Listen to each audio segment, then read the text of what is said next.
Hello, everyone. It's Dr. William Mansbach from the BCAT Research Center. Nice to be with you again as I present another episode in the series, Dear BCAT. In this series, we answer questions that you send to our center. So let's see. Today, we have a very specific question from Alice in Cleveland, Ohio. Alice writes, is there anything that an organization can do to prevent or slow down staff turnover in healthcare? Since COVID, we've seen a huge number of employees calling off and then leaving their jobs altogether. We want to keep these good employees but don't know how. Well, Alice, thank you for your question. This certainly is one of the questions of the day. We've been hearing this very often. You know, I will start the response by reminding readers that during COVID-19 in 2020 and in the beginning of 2021, we did a lot of research surveying healthcare providers in multiple settings, especially skilled nursing facilities and senior living communities about their stress level. So we assessed stress level using the M5 psychological burden scale.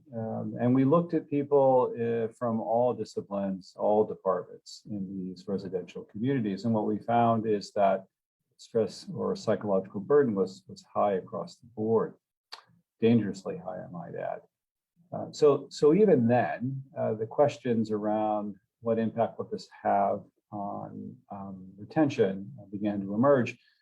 As you are aware, retention in healthcare has been a challenge pre-COVID, but it's particularly a challenge now that we're still in the pandemic and will likely be a challenge for a while. So what does the literature tell us about how to deal with this situation? How do we keep people that we want to keep longer? So it turns out that if you look at the literature on staff retention, investing in staff is obviously very important. But giving people an opportunity, particularly during the workday, although it doesn't have to be only during the workday, to practice stress reduction exercises or behaviors that are sponsored and encouraged by the employer or the employing organization are really critical to maintaining retention, maintaining staff, reducing turnover. And the three features that are most important are centered breathing or diaphragmatic breathing as one, specific cardio exercises that can be done very briefly, let's say 10 to 12 minutes. And finally, interestingly, specific cognitive exercises. These would be working memory exercises. The only evidence-based program that I'm aware of is something called 15 for Me. 15 for Me is a very recent program. Very good research has gone into the program. And in fact, the initial pilots for this program, which really came from staff working in long-term care environments. Mostly the data was gathered by people in, I think, the West Coast and the East Coast, but some really interesting findings emerged from that. So I believe 82% of participants reported that the 15 for Me program reduced their stress significantly. And in fact, this was the case for people who are managers and who are non-managers. All three features of the program, which highlight cardio, cognitive, and centered breathing, were credited with reducing stress, which is sort of interesting. More specific to the retention question, certain items that are predictive or associated with staff retention and turnover were also responded to. One of them is by virtue of participating in the program, by the organization making the program available to staff, investing in staff, letting them spend some time during the day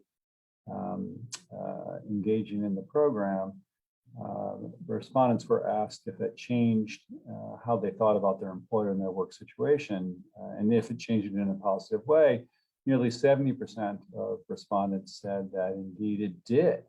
So the 15 for Me program reduces stress. It is associated with staff retention. And in fact, there's a link to a overview. This is an animation, a video overview. I think it's about a minute and a half kind of introducing the program.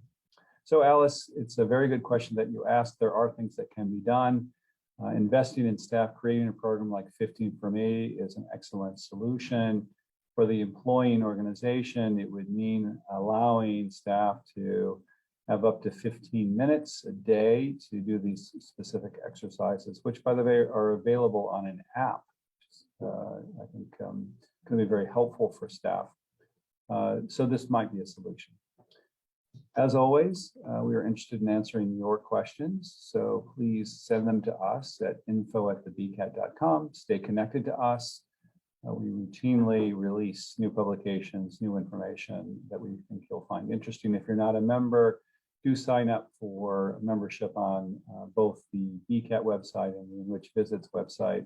Just to remind you, we don't share this information with anyone else, and of course, membership is free. Thank you very much. We'll see you the next time.